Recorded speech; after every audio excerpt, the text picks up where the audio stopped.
제목이 이제 놀라운 깨달음 존귀한 인생이라는 제목 가지고 이제 하나님의 말씀을 전하도록 하겠습니다. 좀 전에 이제 찬양 가사를 들으면서 그런 생각했습니다. 주 예수 이름 생각할 때에 내 마음속에 기쁨 넘치네. 우리는 삶을 살아갈 때 무엇이 생각이 날 때 기쁨이 넘치는가 좀 생각해 보셔야 되거든요. 예수 믿는 사람들은 아무리 힘들고 어려운 상황 가운데 또 예수님의 이름이 생각날 때 우리의 삶에 온전한 기쁨이 넘쳐나는 그런 은혜가 있는 삶 되시기를 바랍니다. 한국교회 이제 원로 목사님이신 한 분께서 얼마 전에 그런 얘기를 하시더라고요. 한국교회가 참 위기 중에 하나가 뭐냐 보면 성도님들이 예배를 드릴 때 감동을 받으러 온다는 거예요. 이게 잘못됐다는 거예요. 결국은 뭐냐 보면 예수 그리스도가 해답이 돼야 되는데 감동을 받으러 오는 게 아니라 예수 그리스도가 내 마음의 중심에 자리 있게 잡도록 하기 위해서 와야 되는데 어느 순간에 한국교회는 내 마음의 감동을 받았다 이걸로 끝이 난다는 것을 얘기를 하시더라고요. 우리가 이 땅을 삶을 살아갈 때 우리의 삶에 감동이 없다 할지라도 내 삶의 감동이 좀 부족하다 할지라도 끝까지 우리가 예수님이 내 안에 계시고 그 예수님을 따라가는 인생 자체가 진정으로 복된 인생이라는 것을 잊어버리지 마시고 살아가는 저와 여러분 되시기를 바랍니다. 제가 이제 설교를 할 때도 그렇습니다. 설교를 할 때 성도들이 감동을 받았으면 참 좋겠다 생각을 하지만 감동이 중요한 게 아니라 예수님을 전하는 게 중요한 거거든요. 그래 하나님의 뜻을 전하는 것이 더 중요하다는 생각들을 참 많이 하게 됩니다. 오늘 이 시간 예배를 통해서 또 하나님께서 말씀을 통해서 여러분에게 찾아가시고 또 예수님을 바라보게 하시고 또 하나님의 뜻을 분별할 수 있는 자리가 되기를 주님의 이름으로 축복합니다. 유한양행이라고 들어보셨죠? 우리 한국에 계신 분들은 유한양행이라는 이 기업을 들어보실 거라 생각하는데 저도 이제 얼마 전에 사이트에서 CEO가 전하는 메시지를 한번 읽어봤습니다. 근데 이렇게 적혀 있더라고요. 1926년 이 땅에 푸른 버드나무 한 그루가 심겼습니다. 그 버드나무는 국민 복원과 인류 건강의 꿈을 키우며 오랜 세월 한결같이 성장해 왔습니다. 국민이 사랑하고 국민과 함께 자란 기업 유한양행입니다. 이렇게 적혀져 있더라고요. 창업자가 누군지 아시죠? 창업자가 유일한 박사님이신데 정말 한국 나라에서 우리나라에서 정말 유례없는 사회 환원에 대해서 얘기하는데 기업의 정말 사회적 책임과 역할에 대한 교과서적인 기업을 일궈냈던 사람이 바로 이 창업주였습니다. 근데 이분이 이제 회사를 키운 목적이 뭐냐 이겼을 때 회사를 키운 목적은 개인의 부의 축적이 아니라 사회 환원이었다라고 얘기하면서 정말 또 기업의 유연이 자연스럽게 사회에 환원될 수 있도록 사회에 공헌될 수 있도록 이 구조화시켜놨다 얘기를 하더라고요.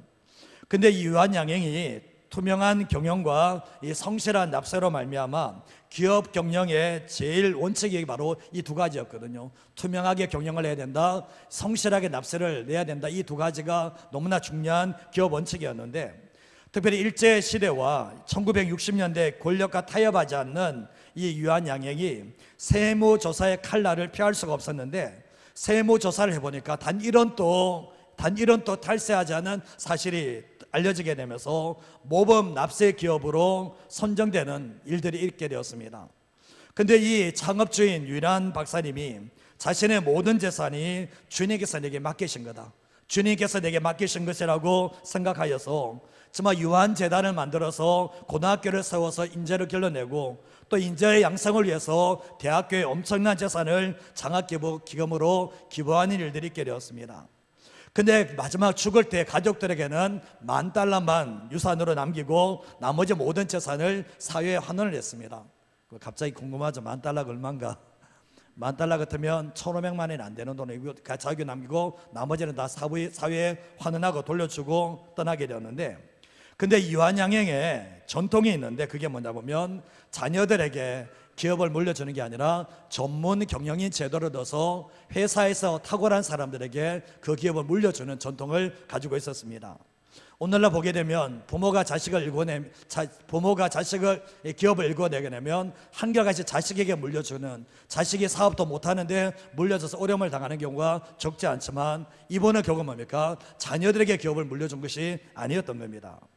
그래서 이제 1969년도에도 혈연 관계가 아닌 회사 임원에게 사장직을 물려주게 됐는데 당시 아들이 있었습니다. 아들이 귀국해서 부사장직을 맡고 있어서 회사를 넘겨주려고 하다가 보니까, 근데 아버지와 아들이 기업 경영에 대한 신념이 다르니까 아들을 미국에 보내버리고 정말 후계자를 다른 사람을 세우게 되었던 거예요.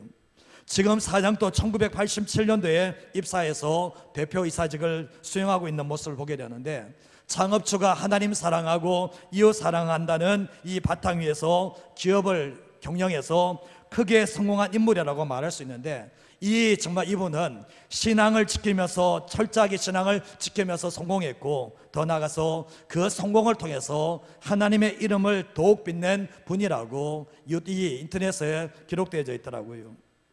우리가 고신대학교 설립자이신 우리 장기려 박사님도 아실 거예요. 이분이 이제 이북에서 내려온 분이신 분인데, 전국의 가난한 수술 환자들과 그리고 다른 병원에서는 수술하기 힘들다고 하는 암 말기 환자들에게 수술을 통해서 많은 사람을 살려주는 그 역할을 했거든요.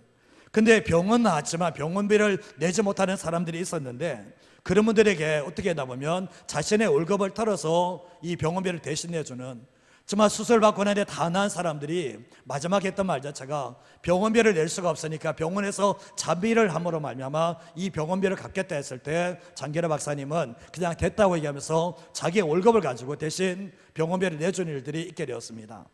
근데 그러다 보니까 어떻게 했습니까? 소문이 자꾸 나니까 누가 찾아오겠습니까? 무료로 수술을 받으려고 하는 사람이 자꾸 찾아오다 보니까 병원에서 어떻게 됩니까? 병원은 항상 적자였던 거죠. 그러면서 병원에서 경영진들이 이렇게 해서는 안 됩니다, 이렇게 해서는 안 된다고 하면서 더 이상 무료 환자를 받을 수 없다라고 얘기하면서, 아무리 병원장이라 할지라도 이렇게 할 수 없다고 하면서 이 자격을 어쩌면 더 이상 무료 환자를 받지 못하도록 만들게 되었습니다. 근데 이분이 어떻게 하셨습니까? 또 힘들어서 정말 병원비를 못 내는 사람에게 했던 말 자체가 병원 뒷문 열어놓을 테니까 빠져나가라는 거예요. 병원 뒷문 열어놓고 빠져나가라고. 그렇게 해서 결국 뭡니까? 이 소문이 이 인터넷에 보면 다 나와 있습니다. 근데 가만히 되돌아보면 이분 자체가 기독교인의 품성의 롤 모델이라고 얘기하는데, 한번 질문하고 생각해 보십시오. 어떻게 이런 삶이 가능한가? 어떻게 해서 이런 삶이 가능한 건가 생각해 보고 뒤집어봐 생각하면, 나는 왜 이런 삶을 살지 못하는 건가? 왜 어떤 사람은 이런 삶을 살고 있는데 나는 왜 나밖에 모르는 삶을 살고 있는가? 한번 질문을 해볼 필요가 있다라는 거죠. 이 사람이 뭐가 특별한 사람인가 생각해보다는, 이 사람이 특별하기보다는 이 사람이 무엇을 깨달았기 때문에 무엇에 대한 깨달음이 있어서 이런 삶을 살고 있는 것인가 생각해 볼 필요가 있다라는 거죠. 어쩌면 이 두 분의 얘기를 들었지만 더 많은 사람들이 있습니다. 그러나 이 사람들은 삶을 살아가면서 놀라운 깨달음을 가지게 되며 그것이 삶의 실천으로 이어졌을 때, 그리고 뭡니까? 국민들에게도 인정받는 사람이 될 수가 있었던 거예요. 우리의 삶을 살아갈 때 보면 우리가 하나님 앞에도 인정받고 사람에게도 기억되는 삶을 살려고 하시려면 반드시 우리가 하나님의 말씀을 통한 내 삶 속에서 깨달음이 있을 때 그런 삶을 살 수 있는데, 우리가 내가 먼저 깨닫고 실천하는 삶을 살게 되면 선구자의 삶을 살 수가 있게 되지만, 우리가 또한 선구자의 삶을 통해서 다른 사람을 깨우치는 삶을 살 수 있겠지만, 내가 깨닫는 것이 없고 실천하는 것이 없고 자기밖에 모르는 삶을 살다고 있다면 다른 사람에게 영향력 미치는 삶을 살아가기는 힘들다는 것을 기억하셔야 됩니다. 오늘 시편 49편 1절에서 4절 말씀에 보면, 무병생들아 이르더라, 세상의 거민들아 모두 귀를 기울이라, 귀천 빗물을 막노가가 다 들을지어다 얘기를 하고 있습니다. 그리고 내 입은 지혜를 말하겠고 내 마음의 명철을 작은 소리로 읊조리겠다 얘기하면서, 내가 비유에 내 귀를 기울이고 수금으로 나의 오묘한 말을 풀어내겠다라고 이야기하는 모습을 보게 됩니다. 이 말씀은 고라 자손의 시편인데, 고라 자손이 뭔가 깨달았던 게 있었던 거예요. 그 깨달은 것을 자기에게만 가져오는 게 아니라 그 삶을 살아내고 난 이후에 그 다음에 후손들에게, 어쩌면 지금 우리들에게도 하는 말이 뭐냐 보면, 무엇 사람들아 세상의 모든 거민들아 귀를 기울이라고 하면서 기천 빗물을 막론하고 다 들어야 된다라고 얘기를 하고 있습니다. 그러면서 내 입은 지혜를 말하겠고 내 마음의 명철을 말하겠다라고 얘기를 하고 있는 거예요. 결국 뭡니까? 인생을 살아가다가 하나님의 말씀을 통해서 깨달은 것, 삶을 살아통해서 깨달은 것을 실천하면서 결국은 많은 사람들에게 교훈하고 있는 내용이 바로 이 오늘 본문의 내용이라는 거죠. 우리가 신앙생활을 가면서 우리의 삶도 마찬가지입니다. 하나님의 말씀을 묵상해야 될 게 뭐냐 보면 하나님의 말씀을 통해서 깨닫는 은혜가 있어야 돼요. 하나님의 말씀을 통해서 깨닫는 은혜가 있고 그 깨닫는 은혜를 가지고 삶을 살아나갈 때 내가 또 다른 누군가에게 영향력 미치며 다른 사람을 가르칠 수 있는 하나님의 사람으로 서나갈 수가 있게 되는데, 내가 깨닫지 못하고 내가 실천하지 못한다면 다른 사람에게 영향력 미치는 삶을 살아가기는 힘들다는 것을 기억하셔야 됩니다. 자, 오늘 말씀을 첫 번째로 할 수 있는 게 뭔가 같이 한번 읽어보도록 하겠습니다. 그리스도인은 오직 하나의 초점을 붙잡고 살아가야 합니다. 예수 믿는 사람은 초점이 두 개가 아니라 하나의 초점을 가지고 살아가야 된다. 제가 이 말씀은 참 많이 들었던 내용이거든요. 마태복음 4장 말씀에 보면 예수님께서 40일 동안 금식을 하셨는데 사단이 찾아옵니다. 사단이 시험하려고 찾아오게 되는데, 정말 예수님께서 굶주린 상태에서 사단이 첫 번째로 했던 시험이 뭐냐 보면 돌을 떡으로 만들어 먹으라고 얘기합니다. 예수님에게 있어서 돌을 떡으로 만드는 것은 식은 죽먹기입니다. 그는 그냥 바로 만들어낼 수 있는 겁니다.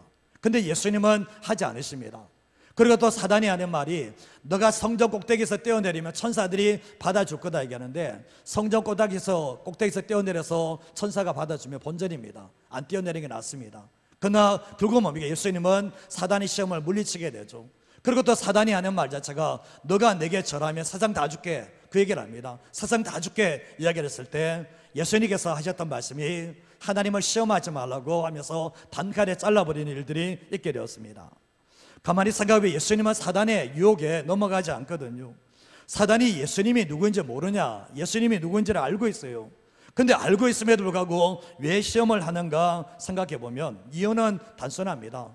정말 예수님의 시선과 초점은 하나거든요.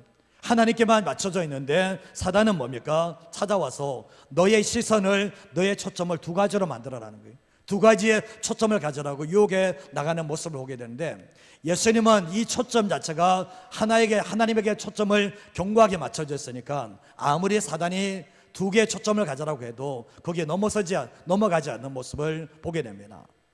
오늘날 사단의 유혹이 뭐냐? 하나님을 믿는 그리스도인들에게 사단의 유혹이 뭐냐 생각해보면 초점이 하나가 아니라 두 개를 가져라는 거예요.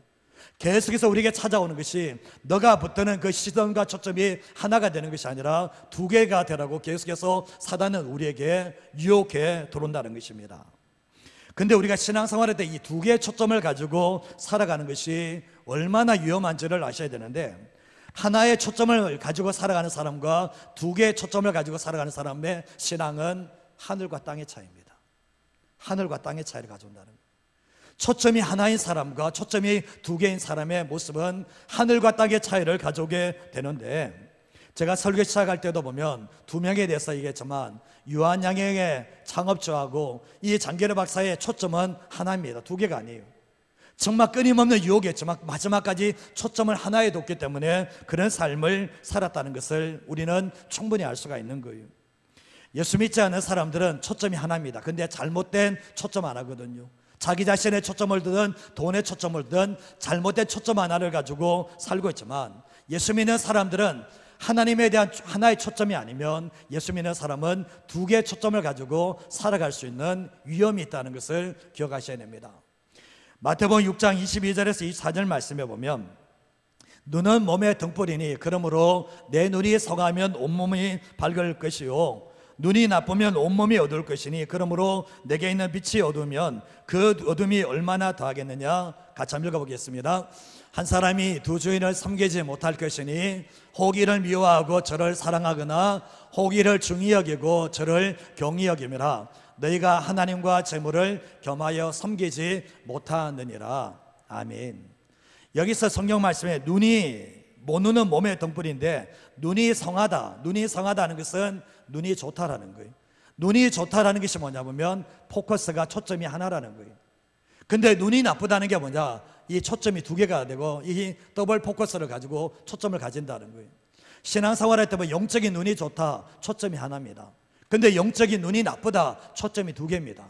이게 결국은 뭐죠? 예수님께서 이 눈에 대해서 얘기하면서 24절 말씀에 정말 뭐라고 말씀하나 보면, 한 사람이 두 주인을 섬기지 못한다, 한 사람이 두 초점을 가지고 섬기지 못한다 얘기하는데, 정말 어느 한쪽을 사랑하며 어느 한쪽을 미워하게 된다 하면서 주님이 하시는 말씀은 하나님과 재물을 겸하여 섬길 수 없다라고 말씀을 하고 있는 거예요. 근데 우리는 삶을 살아갈 때 자꾸 하나님과 재물에 이 두 가지 포커스를 가지고 초점을 두고 살려고 하는데, 그것은 신앙생활 때 영적으로 완전히 암흑 속에 살아가는 사람이 이 두 가지 초점을 가지고 살게 된다는 거예요. 그러나 영적인 눈이 밝은 사람은 하나의 초점을 가지고 살게 되는데, 그 하나의 초점이 바로 하나님이라는 것을 우리에게 말씀하고 계시다는 거예요. 우리가 신앙생활 할 때 보면, 주변에 보면 하나님과 재물을 겸하여 섬기려고 하는 사람들이 있어요. 정말 하나님도 좋고 재물도 좋고 다 섬기려고 하는데, 주님이 하시는 말씀은 겸하여 섬기지 못한다, 두저히 섬기지 못한다라고 주님이 말씀을 하신다는 거예요. 오늘 시편 49편 6절 말씀에 보시면 자기의 재물을 의지하고 부유함을 자랑하는 자는 이야기하고 있습니다. 재물을 의지하고 부유함을 자랑한다 이야기하는데, 하나님을 의지하고 하나님을 자랑하는 게 아니라 재물을 의지하고 재물을 자랑하는 사람이 있는데, 하나님을 만나지 못하는 사람은 예외 없습니다. 재물을 의지하고 있고 부유함을 자랑하는 삶을 살게 되어 있거든요. 어쩔 수가 없는 거예요. 영혼에 대한 눈이 열리지 않았기 때문에, 하나님에 대한 눈이 열리지 않았기 때문에 오직 잘못된 하나의 초점을 가지고 살게 되는데, 이게 예수 믿지 않은 사람들에게는 이게 이런 삶을 살 수밖에 없지만, 예수 믿는 사람들이 만약에 하나님을 의지하고 하나님을 자랑한다고 하는 사람들이 재물을 의지하고 재물을 자랑하는 삶이 정상적인 삶인가? 정상적인 삶이 아니라는 거예요. 이거 예수 믿는 사람들이 이러한 삶을 살게 되면, 이러한 삶을 살아서는 안 된다는 것을 모르는 사람은 없는데, 문제는 뭐냐 보면 대부분의 사람들이 이렇게 산다는 거예요. 이유가 뭐냐 보면 깨닫는 은혜가 없기 때문에 이런 삶을 살게 된다는 거예요. 고린도서 3장 5절 말씀에 보면, 우리가 무슨 일이든지 우리에게서 난 것 같이 스스로 만족할 것이 아니니 우리의 만족은 오직 어디서 난다고요? 하나님으로부터 난다라고 말씀하고 있는 거예요. 예수 믿는 사람이 스스로 만족할 수 있는가? 스스로 만족할 수 없습니다. 예수 믿는 사람이 주어진 환경을 통해서 만족이 우리 안에 넘치는가? 그럴 수 없습니다. 예수 믿는 사람에게 만족은 오직 하나님으로부터 온다라는 것을, 예수 믿는 사람들은 다른 것 다 줘도 우리의 심령의 만족은 찾아오지 않아요. 그러나 하나님과 올바른 관계 속에서 우리에게 만족이 온다는 것을 분명히 말씀을 하고 있다는 것입니다. 그래서 우리가 신앙생활 할 때 두 개의 초점을 붙잡고 삶을 살게 되면 신앙을 잃어버리게 되어 있습니다. 이런 경우가 성경에 적지 않게 나오거든요. 이스라엘 백성들이 광야길을 걸어가고 약속의 가나안 땅에 들어가지만 항상 초점이 두 개입니다. 항상 초점이 두다 보니까 하나님께 초점을 두게 되면 하나님께서 복을 주시고 책임지는 삶을 살게 되지만, 항상 하나님께 초점을 두면서 하나님의 복에 대한 초점을 두고 있습니다. 이 두 가지의 초점을 두다 보니까 결국은 계속해서 우상 숭배로 떨어져 나가는 모습을 보게 된다는 거죠. 그렇기 때문에 뭡니까? 두 개의 초점을 가지고 살니까 늘 하나님의 징계와 심판을 피하지 못했다는 것을 분명히 알게 되는 거예요. 우리가 잘 아시다시피 이 두 개의 초점을 가진 사람들은 영적 어린아이 수준을 못 벗어나요. 항상 신앙생활을 한다고 하지만 영적 어린아이 수준을 벗어나지 못하는 그런 삶을 살게 되는데, 성경 말씀에 가룟 유다를 한번 보세요. 가룟 유다가 예수님을 팔아 넘겼던 사람이거든요. 근데 예수님께서 나를 따라오더라 했을 때 가룟 유다도 그 음성을 듣고 주님을 따라가게 되었잖아요. 그러면 예수님을 따라가면 초점이 하나여야 되거든요. 예수님을 따라가면 초점이 하나여야 되는데, 가룟 유다는 예수님과 함께 있으면서 그 마음의 초점이 두 개가 사라지지 않아요. 이 초점이 사라지지 않는 거예요. 결국은 나중에 어떻게 되는가? 결정적인 순간에 예수님을 선택하는 게 아니라 돈을 선택해서 예수님을 버리는 사람이 됐다는 것을 알게 되는 거예요. 이 가룟 유다가 예수님을 만나면서 예수님이 얼마나 소중한지를 알고 계속해서 초점이 하나가 있다면 이 돈 때문에 예수님을 파는 일이 없었을 거예요. 그러나 그 초점이 달라지지 않으니까 결국 예수님을 팔아 넘기는 그런 사람이 될 수밖에 없었던 겁니다. 디모데전서 6장 9절에서 10절 말씀에도 보면, 부활이야 하는 자들은 시험과 올무와 여러 가지 어리석고 해로운 욕심에 떨어지게 되는데 사람으로 파멸과 멸망에 이르게 한다라고 말씀을 하고 있습니다. 그리고 10절 말씀에 돈을 사랑함이 일만하게 뿌리가 된다라고 말씀하면서, 이것을 탐내는 사람들은 미혹을 받게 되면서 어디서 떠납니까? 믿음에서 떠나게 되고 많은 것임으로 자기를 찌른다라고 말씀을 하고 있는 거예요. 정말 예수 믿고 난 뒤에 초점의 하나가 된 사람들이 계속해서 초점을 두 개로 만들고 부하려고 하는 사람을 산다면 결국은 그 인생 자체는 파멸과 멸망으로 치닫게 된다라고 말씀을 하면서, 돈을 사랑함이, 하나님을 사랑한다고 하는 사람이 두 개의 포커스, 돈을 사랑한 이 두 가지를 가지게 되면 결국은 어떻게 되는가? 결국 어떻게 됩니까? 이 미혹을 받아서 믿음에서 떠나게 된다는 거예요. 신앙에서 떠나게 되면서 결국은 자신을 찌르게 되는 삶을 살게 된다라고 말씀을 하고 있는 거예요. 성경 말씀에 이제 부자요 세리장에 했던 삭개의 모습을 한번 보세요. 삭개가 예수님을 만나기 전에는 하나의 초점이 잘못된 초점이었죠. 돈, 성공, 이게 하나의 초점이었는데 삭개가 예수님을 만나고 난 뒤에 어떻게 합니까? 예수님에게 초점을 두기 위해서 자기가 가진 그 가난한 재산들을, 지금까지 모았던 재산들을 다 가난한 자에게 나눠주는 모습을 보게 됩니다. 왜냐하면 이 두 가지를 섬길 수가 없다는 것, 이 두 가지가 주인 될 수 없다는 것을 알기 때문에 나눠주고 섬겨주는 모습을 보게 되는 거예요. 남미에 이제 부시 마스터라는 독사가 있습니다. 부시 마스터, 이거 검색해 보면 나오거든요. 이 부시 마스터라는 독사가 있는데 겉보기에 얼마나 화려하고 얼마나 매혹적인지 한번 눈이 마주치게 되면 어떤 동물도 꼼짝하지 못하고 이게 마비된 것처럼 서버린다는 거예요. 그래서 이 뱀이 뭡니까? 그래서 결국은 정말 이렇게 다른 동물들을 잡아먹는다고 얘기를 하더라고요. 세상의 성공이 바로 이와 같습니다. 세상의 돈이 바로 이런 것 같은데 매혹적으로 보이지만 잘못하다 보면 그 안에 독으로 말미암아 치명적인 실패를 맞이하는 것이 예수 믿는 사람들의 두 가지 초점이 바로 이런 삶이 될 수가 있다는 거예요. 성공은 인생의 본질이 아닙니다. 성공은 인생의 본질이 아니라 인생의 본질은 신앙입니다. 저를 따라서 한번 해볼까요? 성공은 인생의 본질이 아닙니다. 인생의 본질은 신앙입니다. 이거 잊어버리면 우리는 삶을 살아갈 때 두 가지 초점으로 살아갈 수밖에 없다는 것을 항상 잊어버리지 마시고 살아가시기를 바랍니다. 성공하기 위해서 살아가는 게 아니라, 우리가 어쩌면 다니엘 같은 사람을 한번 보세요. 다니엘은 바벨론 포로로 잡혀가서 성공하기 위해서인 게 아니라 인생의 본질이 신앙을 붙잡았습니다. 신앙을 붙잡았을 때 어떻게 했습니까? 성공의 자리까지 올라갈 수 있었던 거죠.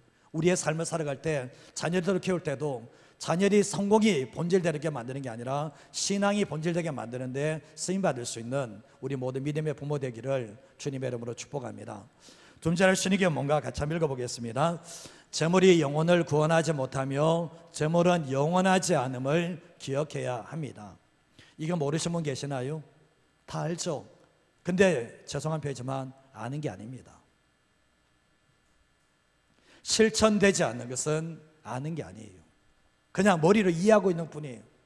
근데 정말로 재물이 영혼을 구원하지 못하고 재물이 영원하지 않다는 것을 정말 아는 사람들은 실천하는 삶을 살게 된다는 거예요. 제가 목회를 하면서 가장 힘든 것 중에 하나가 뭐냐 보면 믿는다고 생각했는데 안 믿는 사람들, 정말 믿는다고 생각하는데 안 믿는 사람들이 계시거든요. 제가 지난번에 우리 한국교회가 목회 데이터 연구소에서 연구를 조사를 했는데 한국교회 다니는 사람 중에 10명 중에 6명이 예수 안 믿는 통계가 이래 나왔어요. 저는 이 사실을 안 믿어요. 그러나 기억하셔야 할 게 뭐냐 보면 거의 반의 숫자 된 사람들이 자신이 예수님을 믿는다 생각하면서 예수님과 인격적인 만남이 없는 삶을 사는 사람이 많다는 거죠. 가만히 생각해 보면 모태신앙이라고 예수 믿는 사람입니까? 그런 얘기 하지 마세요. 그거 아닙니다. 그건 부모님의 신앙이지. 자기가 인격적으로 예수님 만나지 않으면 그 사람은 예수님 만난 사람 아니거든요. 가만히 생각해보면 그리스도인이 됐다는 게 뭡니까? 예수님을 영접했다는 게 뭐냐? 주인을 바꾼 거예요. 그냥 내 죄 용서 받고 그게 아니라 내 인생의 주인을 바꾼 거예요. 내가 예수 믿기 전에는 내가 인생의 주인 되고 돈이 주인 인생의 삶이었지만 내가 예수님을 영접했다는 것은 내 안에 주인을 바꾼 거예요. 더 이상 내가 주인이 아니라 예수님이 주인 돼서 예수님을 따라가는 인생 자체를 얘기할 때 그리스도인이 됐다라고 얘기를 하거든요. 교회 열심히 다녔다고 구원받는가? 열심히 봉사했다고 구원을 받는가? 성경에서 그렇게 얘기하지 않아요. 우리가 잘 아시다시피 구원받은 사람들은 참된 진리의 가치를 발견하고 실천하는 사람들이 구원을 받은 사람인데, 결국 뭐냐 보면 내가 안다고 해서 구원받는 게 아니라 예수님도 말씀하셨잖아요. 나더러 주여 주여 하는 자가 다 천국에 들어갈 게 아니라 다만 아버지의 뜻대로 행하는 자가 천국에 간다라고 말씀을 했거든요. 내가 예수님의 구원자 되심을 믿습니다. 그럼 삶이 있냐는 거예요. 삶을 보자는 거예요. 삶이 없는데 정말 성경 말씀에도 행함이 없는 믿음 자체가 죽은 믿음이라고 했거든요. 그러면 뭐냐 보면 내 삶으로 드러나지 않는 것은 내 믿음이 아니라는 것을 분명하게 성경은 얘기를 하고 있는 거예요. 그 당시 때 바리새인들 많죠. 서기관들 말씀 참 잘합니다. 하나님의 존재에 대해서 인정을 합니다. 문제는 뭐냐 보면 삶이 없어요. 삶이 없었거든요. 그리고 삶이 없을 때 주님이 하셨던 말씀은 너희들은 인격적으로 주님을 만난 사람이 아니라고 주님이 말씀을 하고 있는 거예요. 예수님을 만난 사람들은 삶이 있습니다. 인격적으로 주님을 만난 사람들은 삶이 무너지고 쓰러진 가운데서도 내 삶의 주인을 바꾸지 않고 주님의 뜻대로 살고자 하는 몸부림이 있는 사람이 구원받은 사람이지, 어느 누가 교회 왔다고, 어느 누가 내가 예수님을 구주로 인정한다고 해서 구원받는가? 그건 아니라는 거죠. 구원은 삶으로 드러날 수밖에 없다는 것을 성경은 분명하게 말씀을 하고 있는 거예요. 누가복음 12장 19절에서 21절 말씀에 보면 예수님께서 하시는 말씀인데, 내가 내 영혼에게 영혼아 열에 쓸물 것을 많이 쌓아두었으니 평안히 쉬고 먹고 마시고 즐거워하자 하리라 하되, 하나님이 말씀하시면 어리석은 자여 오늘 밤에 내 영혼을 도로 찾으면 네가 준비한 것이 누구의 것이 되겠느냐 말씀을 하시면서 같이 한번 읽어볼까요? 자기를 위하여 자묘를 쌓아두고 하나님께 대하여 부여하지 못한 자가 이와 같으니라. 아멘. 여기 어리석은 부자의 착각이 나오는데, 첫 번째 착각이 뭐냐 보면 자신의 재물이 자신의 영혼과 관련되어 있다 착각하고 있습니다. 내 재물이 내 영혼과 관련됐다는 이 착각을 가지고 있고, 또한 더 나아가서 자신에게는 죽음이 안 찾아올 거라는 이런 착각을 가지고 있고, 또한 더 나아가서 내가 가진 재물이 영원할 거라는 거예요. 내가 가진 재물이 영원할 거라는 착각을 가지고 있는데, 근데 이 부자는 정말 이런 생각을 가졌을 때 예수님이 하셨던 말씀이 사람의 생명, 사람의 행복이 그 소유에 넉넉한데 있지 않다라고 말씀을 하셨습니다. 그러면서 주님이 하시는 말씀이, 하나님이 하시는 말씀이 오늘 밤에 너의 영혼을 찾게 되면 네가 가진 것이 누구의 것이 되겠느냐고 주님이 말씀을 하고 있는 거예요. 우리가 성경 말씀에 부자가 천국에 들어가는 것이 얼마나 어려운지 거의 불가능합니다. 예수님이 하셨던 말씀은 낙타가 바늘기로 들어가는 것보다 부자가 천국 가는 게 더 어렵다라고 했거든요. 근데 여기서는 부자라고 했을 때 돈 많이 가진 부자도 얘기했지만 그게 뭐냐 보면 돈에 매여서 살아가는, 돈이 인생의 전부인 것처럼 살아가는 모든 사람들은 낙타가 바늘기로 들어가는 것보다 천국 가기가 더 힘들다고 주님이 말씀을 하는 거예요. 가만히 생각해 보면 부자 청년이 예수님께 찾아와서 어떻게 하면 영생을 얻을 수 있습니까? 영생에 대한 관심을 가지고 왔잖아요. 근데 결국 이 부자는 뭡니까? 두 가지 초점을 가지고 했거든요. 예수님과 돈을 다 가지려고 했을 때 예수님은 하나를 선택하라는 거예요. 하나의 초점을 선택하려고 했을 때 이 청년은 예수님을 버리고 돈을 선택하는 모습을 보게 되잖아요. 근데 결국 이 사람이 영생에 대한 관심이 있었다고 해서 구원받았는가? 구원받지 못했다라는 겁니다. 결국 뭡니까? 정말 예수님께서는 하시는 말씀이 부자라고 해서 구원받지 못하는 건 아니라는 거예요. 성경에서 예수님의 제자였던 마태도 제자가 됐고 삭개오도 구원을 받고 하잖아요. 근데 이런 사람들의 특징이 뭐냐? 돈의 한계를 안다는 거예요. 이 돈이 내 영혼의 갈증을 대신해 줄 수 없다. 이 돈이 내 영혼의 만족을 가져다 줄 수 없다는 것을 깨닫는 사람들은 뭡니까? 결국은 주인을 바꾸는, 정말 주인을 바꾸는 구원의 역사를 경험하게 된다는 거죠. 구원은 주인을 바꾸는 사건이에요. 내 인생의 주인을 바꾸는 사건인데 어느 한쪽을 선택하면 어느 한쪽을 버려야 된다는 것을 예수님의 말씀을 통해서 보게 되는 겁니다. 오늘 우리가 시편 49편 6절에서 8절 말씀에도 보면 자기의 재물을 의지하고 부유함을 자랑하는 자는 아무도 자기의 형제를 구원하지 못한다. 돈을 통해서 형제를 살려내지 못한다. 그를 위해서, 그의 죗값을 위해서 속전을 대신 하나님께 내줄 수 있는가? 천주교에서는 연옥에 대해서 내줄 수 있다 얘기하지만 성경의 원리는 전혀 안 된다라고 말씀을 하고 있거든요. 그래서 8절 말씀에도 보면 그들의 생명을 속량하는 값이 너무나 엄청나서 아무리 부자일지라도 영원토록 준비해도 그 구원의 값을 마련하지 못한다라고 말씀을 하고 있는 거예요. 무엇을 말씀하고 있는 겁니까? 돈의 가치보다 구원의 가치가 얼마나 큰지에 대해서 우리에게 말씀을 하고 있는데, 우리가 예수 믿는 사람들은 세상 사람들이 의지하고 자랑하는 재물과 비교할 수 없는, 정말 영원히 마련해도 만들지 못하는 그 구원의 가치를 우리가 알고 누리면서 살아가셔야 된다는 거예요. 우리가 삶을 살아갈 때 돈이 없어서 원망불평이 나오십니까? 한번 되돌아보십시오.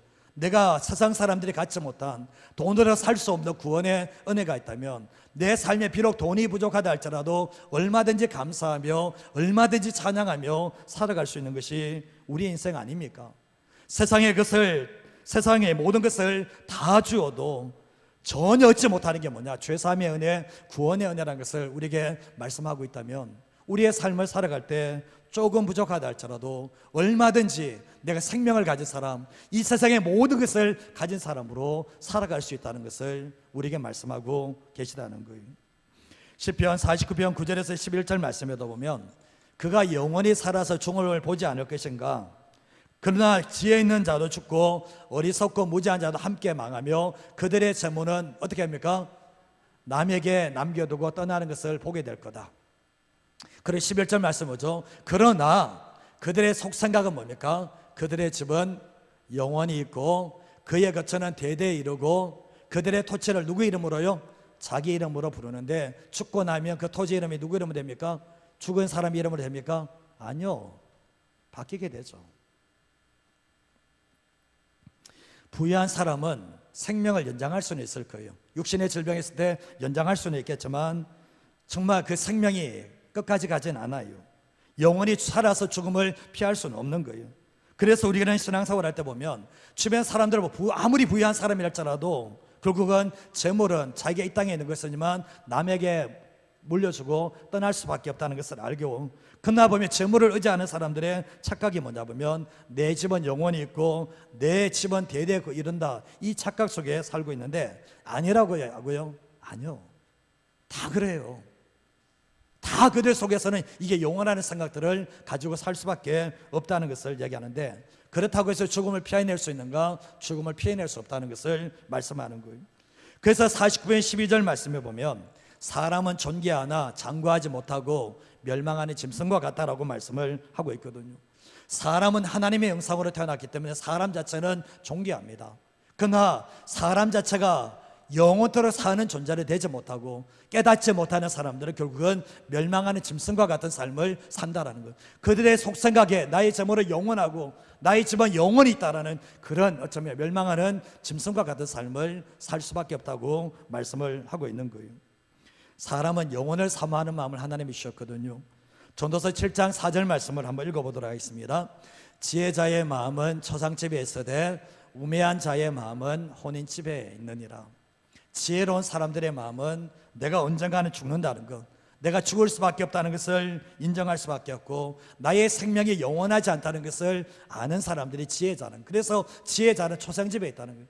초상집에 한 번 한 번 떠날 때마다 나의 생명도 영원하지 않다는 것, 내가 가진 모든 것도 영원하지 않다는 것을 깨닫게 되지만 우매한 자의 마음은 늘 집에 자기가 혼인집에 있는 것처럼 이 즐거움이 영원할 것처럼 하는 그 사람이 바로 우매한 사람이라고 우리에게 말씀을 하고 있는 겁니다.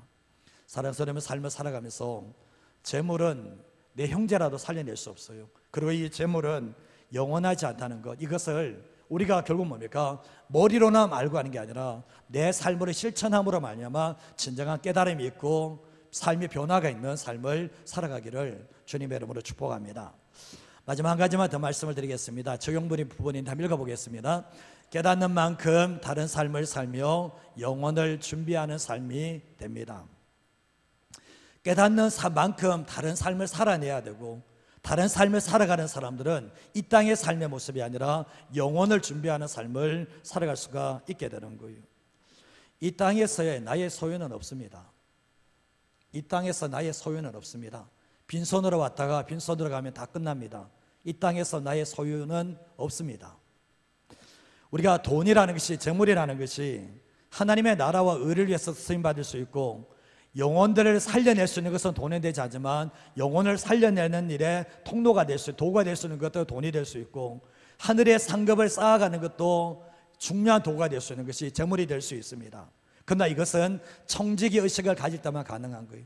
좀 전에 보면 유한 양에게 유일한 박사는 하나님께서 내게 주신 모든 돈은 하나님께서 내게 주신 거다, 이런 청지기의식을 가지게 되면 나눠주고 섬겨주는 삶을 살게 되지만, 반면 내가 번 것은 내 것이라는 내 소유의식을 가지는 사람들은 그 돈이 하나님 앞에서 책망과 심판의 도구가 된다는 것을 기억하셔야 돼요. 우리가 양면선을 가지고 있거든요. 하나님께서는 우리에게 주신 것을 가지고, 남들보다 더 주신 것을 가지고 하나님께서 우리의 헌신과 충성을 확인하신다는 거 아십니까? 예를 한번 들어볼게요. 부모님들이 자녀들에게 어렸을 때 용돈 주죠. 그 양돈 어떻게 쓰는지 봅니까 안 봅니까? 용돈 주고 어떻게 쓰는지 봅니까 안 봅니까? 보잖아요.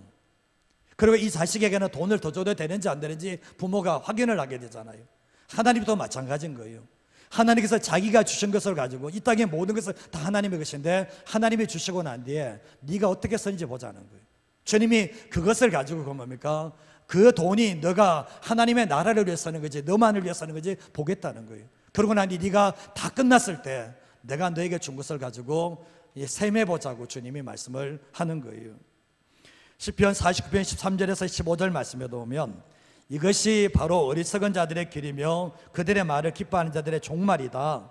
그들은 양같이 소울에 들기로 작정된 사망이 그들의 목자가 될 거다 얘기를 하고 있고, 그들의 아름다움은 다 소멸되어지고 소울이 그들의 거처가 될 거다. 죽음과 지옥이 그들의 거처가 될 거라고 얘기하면서, 그러나 하나님은 나를 영접하시니 이름으로 내 영혼을 소울의 권세에서 건져내신다라고 말씀을 하고 있거든요. 어리석은 자는 이 땅의 삶이 전부라고 생각합니다.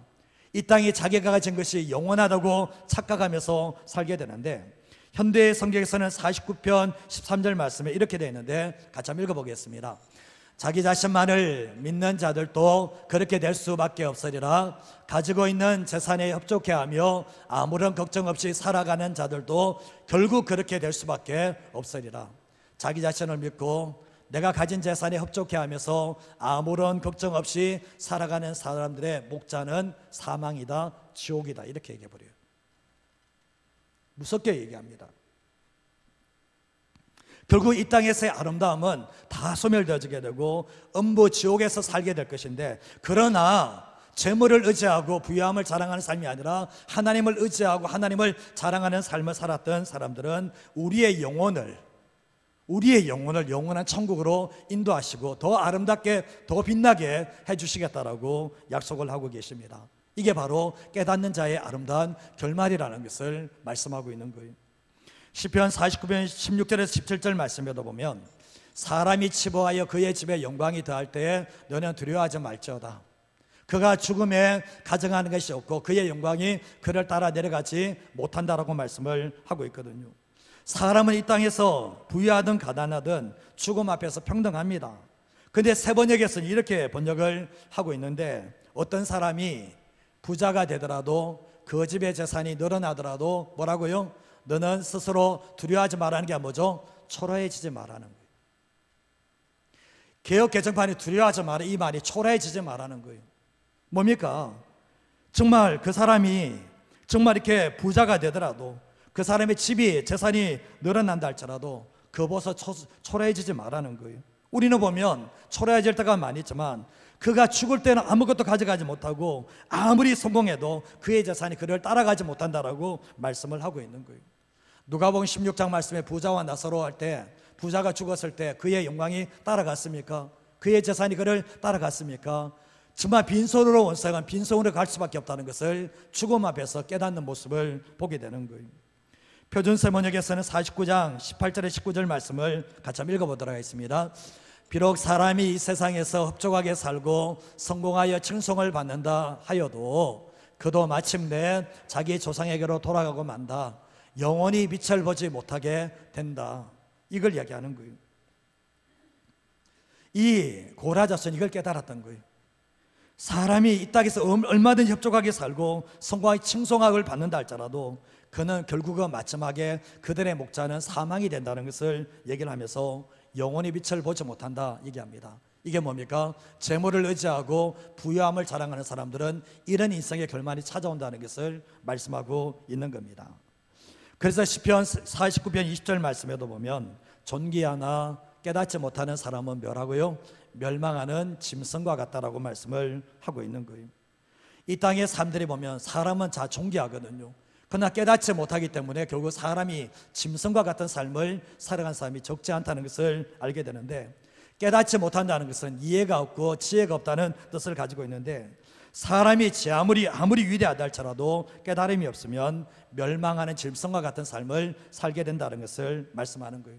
그러면 깨달았다면 어떻게 되는 거예요?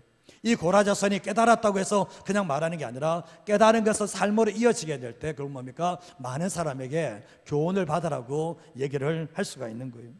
저도 이런저런 사람을 많이 만나보게 되지만 머리에 지식만 찾는 사람들이 있어요. 뭐 신앙 이야기하는데, 말씀을 이야기하는데 머리에 다 지식밖에 없어. 삶을 살아낸 여기는 없어. 근데 결국 뭐냐? 그 지식은 온전한 지식 아닙니다. 내가 삶을 살아내지 못한 그 지식은 결국은 머리로 아는 것이지만 그 삶을 변화시키지 못하는 지식은 아무런 지식이 안 된다는 것을 알게 되는 거예요. 결국은 뭡니까? 깨달았으면 삶의 문제가 남아있는 거예요. 내가 깨닫지 못하니까 살지 못하는 거지만 정말 깨달았다면 실천하는 삶을 살아갈 수 있음을 우리에게 말씀하고 있다는 거죠. 디모데전서 6장 6절에서 8절 말씀해 보시면, 자족하는 마음이 있으면 경건은 큰 유익이 된다. 우리가 신앙생활을 왜 하는가? 자족하는 마음을 가지고 있거든요. 세상은 끊임없이 부족하고 자족한 마음을 주지 못하지만 경건생활, 신앙생활 하는 이유가 뭐냐 보면 주님 안에서 자족하는 이 마음을 주시기 위해서 신앙생활 하는 거거든요. 우리가 세상에 아무것도 가지고 오지 못했어요. 갈 때 아무것도 가지 못한다. 이게 삶의 진리입니다. 그리고 또한 더 나가서 8절 말씀에 먹을 것과 입을 것이 있었는지 족할 줄을 알아야 된다라고 말씀을 하고 있거든요. 사실은 돈을 모아둔 돈은 자기 돈 아닙니다. 그래서 그런 얘기하죠. 쓴 돈만 자기 돈이라고 얘기하죠. 모아둔 돈은 자기 돈 아니라는 거예요. 그건 결국은 나중에 누군가가 다른 사람에게 넘겨질 재산이라는 것을 우리는 알게 된다는 거죠. 우리가 신앙생활할 때 자족이라는 것은 하나님의 내 인생의 목자 되심을 인정하고 삶을 살아갈 때 이 자족의 마음이 우리 안에 오게 되지만, 두 가지의 초점을 가지고 오는 사람들에게는 자족이라는 축복이 안 온다는 것을 알게 되는 거예요. 제가 이제 새가족부 양육을 하고 있는데, 새가족부 교재에 보면 육과에 그런 게 있습니다. 기쁨이 넘치는 신앙생활이 있는데 예배, 교제, 훈련 이런 게 나옵니다. 근데 거기에서 드림과 나눔의 삶에 대해서 얘기를 하고 있거든요. 우리가 삶을 살아갈 때 하나님께서 내게 주신 그 물질에 종이 되지 않기 위해서는 이 드림과 나눔의 삶이 되어야 되는데, 이 두 가지가 무너져 내리면 우리는 돈을 의지하고 있고 돈을 자랑하는 삶을 살 수밖에 없는 거예요. 저는 신앙생활하면서 정말 많이 깨닫습니다. 어렸을 때 저희 부모님이 맨날 11조를 떼라는 거예요. 저희 어머님이, 저는 태어날 때부터 11조 떼는 것을 훈련받았습니다. 부모님께서 11조 먼저 떼라, 돈 주면 먼저 떼라, 이런 것을 훈련했거든요. 처음에 정말 아깝더라고요. 이게 돈을 왜 떼야 되는 거예요 도대체? 이거 다 쓸 수 있는데. 제가 떼먹겠으면 안 떼먹겠습니까? 떼먹은 적이 있죠, 당연히. 왜 했겠습니까? 당연히 그 부모님께 엄청나게 야단들었던 적이 있거든요. 근데 왜 하나님께서 하나님의 것을 구별해서 드리라고 했을까 생각해 보면, 구원받은 사람이 내가 돈을 사랑하고 돈을 의지하는 게 아니라 하나님을 사랑하고 하나님을 의지한다는 그 표현이 여기에 담겨져 있어요. 왜 주일날 예배를 드리는가 생각해 보면, 주일은 시간의 문제고 안식일은 시간의 문제고 11조는 이게 돈의 문제거든요. 이 시간과 돈이 이 땅을 움직이고 있기 때문에 이 두 가지에 대해서 하나님은 뭡니까? 너가 나의 주인 되심을 인정하라고 말씀을 하고 있거든요. 저는 가끔 가다가 어떤 분들이 그런 질문을 할 때가 있어요. 11조 안 하면 안 돼요? 이러면 하지 마라 그래요. 저는 하지 마라고. 주님을 주인으로 모시지 않는데 하지 마라 그러고, 11조 생활은 신앙생활의 밑바닥입니다. 제일 밑바닥이에요. 11조는 신앙의 가장 기본입니다. 이게 기본이지, 이게 밑바닥이지, 이게 잘하는 사람이 하는 게 아니라는 거예요. 그래서 새가족부에서 가르치는 게 이겁니다, 제가. 근데 우리가 신앙생활 할 때 보면, 저도 그렇고 여러분도 그렇지만 감사가 넘치는 삶을 살아가야 돼요. 코로나 지나면서 성도들에게 감사가 사라진 사람들이 적지 않아요. 저도 그렇지만 저도 11조 드리고 감사한감 드리고 매주 드립니다. 구제헌금, 성교헌금 다 합니다. 근데 결국은 뭐냐 보면, 이런 걸 통해서 보면 하나님께 구별된 것을 드리지 못한다면 그분의 삶은 물질의 종으로 살아갈 수밖에 없다는 것을 알게 되는 거예요. 하나님 것을 구별하지 않고 삶을 사는데 그 사람이 복이 될까? 복 안 됩니다. 하나님은 뭡니까? 구별된 것을 구별되게 드린 사람에게 진짜 복이 되는 하나님이 주인된 삶을 살아갈 수 있음을 말씀하고 있습니다. 하고 안 하고의 문제는 여러분의 문제입니다. 근데 우리가 잘 아시다시피 자신이 경험해 보면 하나님의 말씀이 맞다는 거 알아요. 어떤 분들은 보면 남편이 교회 안 다녀. 그날 11조는 다 남편 거 다 드려요. 이유가 뭐냐? 이게 모든 남편이 본 것도 뭡니까? 다 하나님으로 왔다고 인정하니까 하는 거예요. 그렇지 않습니까? 우리의 삶이 그런 거예요, 사실은. 이 디모데전서 6장 17절에 19절 말씀에도 보면 이 세대 부한 자들을 명하여 마음을 높이지 말고 정함이 없는 재물에 소망 두지 말고 오직 우리에게 모든 것을 후히 주사 누리게 하시는 하나님께 두며 선을 행하고 선한 사업을 많이 하고 나누어 주기를 좋아해서 너그러운 자가 되라는 거예요. 그리고 장래에 자기를 위하여 좋은 틀을 쌓는다는 거예요. 죽음 이후에 장래에 좋은 틀을 쌓아서 생명을 취하는 역사가 있다라고 말씀을 하고 있는 거예요. 부한 자들은 마음을 높이지 마라. 그리고 하나님께서 허락해 준 것뿐이라는 거예요. 그리고 정함이 없는 재물에 소망되지 말고 모든 것을 후히 주시는 하나님께 소망을 두라고 얘기하면서 선을 향하고 선한 사업을 많이 하라고 나눠주기를 좋아하고 너그러운 자가 되라. 제가 처음에 했던 이 두 사람 아닙니까? 정말 나눠주고 선을 향하는 삶을 살게 되죠. 근데 그게 뭐냐면 자기를 위하여, 하나님이 아니라 자기를 위하여 죽음 이후에 좋은 생명을, 참된 생명을 취하게 된다라고 말씀을 하고 있는 거예요. 돈으로 구원을 얻을 수는 없어요. 그러나 돈으로 영혼을 살리는 데 규정한 도구는 낼 수 있어요. 여러분 어떤 삶을 살 것인가? 저와 여러분의 선택입니다. 깨닫지 못하고 자기만을 위해서 산다면 주님 앞에 섰을 때 그 삶에 대해서 주님은 물으실 겁니다. 내가 너에게 다 준 걸로 가지고 너는 뭘 하고 살았냐는 거예요. 내가 너에게 다 허락해 준 거 가지고 너는 뭐 하고 살았냐고 주님이 반드시 질문을 하실 겁니다. 그러나 오늘이 우리가 이 말씀을 듣고 고라자손이 그렇게 산 것처럼 어쩌면 유일한 박사님과 장기라 박사님이 이것이 영적인 깨달음이 있음으로 말미암아 자기의 삶을 자기를 축적하는 산 게 아니라 나눠주고 섬겨주는 삶을 살았음으로 말미암아 어쩌면 천국에 가면 보겠죠. 왜 그렇게 삶을 살았는지, 주님께서 그런 삶의 결과가 어떤지를 보게 하신 역사가 있겠죠. 그러나 우리가 잊지 마셔야 할 것은 내가 다른 사람들보다 더 많이 받은 것이 책망과 심판의 도구가 될 수 있다는 것도 기억하셔야 돼요. 그래서 우리는 삶을 살아갈 때, 이 땅을 살아갈 때 이 땅이 끝이 아니라 영혼을 준비하는 지혜로운 삶을 살아갈 수 있는 하나님의 사람이 되셔야 되는 거예요.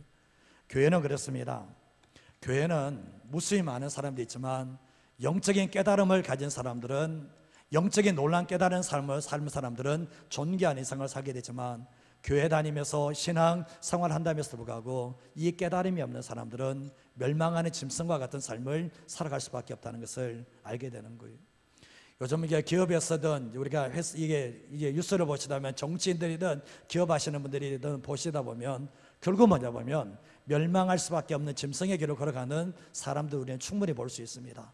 그러나 반면에 아무도 보지 않는 그곳에서 결국 뭡니까? 하나님의 말씀의 깨달음을 가지고 정말 존귀한 인생을 살아내는 사람들도 있다는 것을 기억하시면서 여러분들 어떤 삶을 살 것인가? 여러분의 선택입니다. 저와 여러분의 삶의 선택입니다. 그러나 주님 앞에 섰을 때 우리가 정말 하나님의 말씀을 몰랐다면 모르지만 하나님의 말씀을 알고 그 삶을 살지 못한다면 주님 앞에 섰을 때 내가 그 삶을 살지 못한 것에 대한 자백을 해야 될 때가 있다는 것을 기억하셔야 됩니다. 오늘 이 말씀을 우리가 기억하시면서 살아갔으면 좋겠는데요. 예수 믿는 사람은 하나의 초점입니다. 초점이 막 두 개, 세 개 막 왔다 갈 때 있습니다. 와 있습니다. 근데 그때마다 잊지 마셔야 될 것은 예수 믿는 사람은 하나의 초점을 가지고 살아가는 사람이 구원받은 사람이라는 것을 잊지 마시고요. 더 나아가서 이 재물의 한계성을 잊지 마셔야 됩니다. 재물의 영혼 구원하지 못하고 재물의 영원하지 않다는 것을, 죽음이 우리의 삶에 찾아온다는 것을 잊어버리지 마시고 사시고요. 오늘 우리가 이 시간 이 깨달은 말씀이 있다면 깨달았다고 하면 살아내셔야 돼요. 살아내는 게 깨닫는 거거든요. 그래서 영혼을 준비한, 이 땅에서 영혼을 준비하는 하나님의 사람으로 살아가시기를 주님의 이름으로 축복드립니다.